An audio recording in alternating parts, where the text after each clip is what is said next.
Italy. But I wanted to share something based on my experience, and it's not trauma, it's just a lesson that I wanted to share kasi uh, I'm not I'm not angry, I'm just tired and frustrated.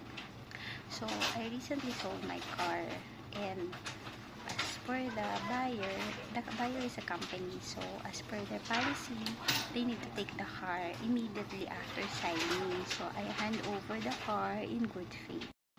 In the agreement, it was mentioned that I need to pay 800 dirhams for them to process the transfer of the title, the license. So I thought including the bank or payment, because my car is still in bank loan, mortgage. So I was expecting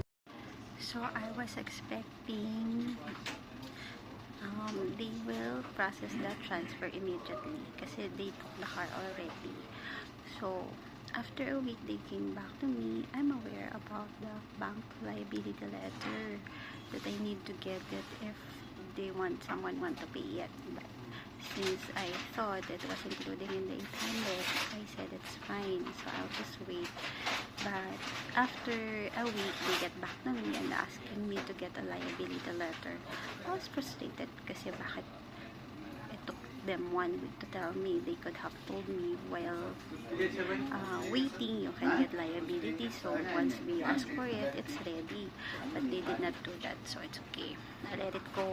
Last Monday, I gave them my liability letter. I waited in the bank for hours just to get that. Is it enough? Yes, more than enough, sir. Thank you very much. Until today is Thursday. Tuesday, they came back to me and they were asking for a check. So Monday, I gave my check and my liability letter, and Tuesday, they came back to me and asking me for a check. I was like, why do you need to wait another day to tell me you need a check? Anyways, Tuesday, I gave them my check with the amount of based on the liability letter.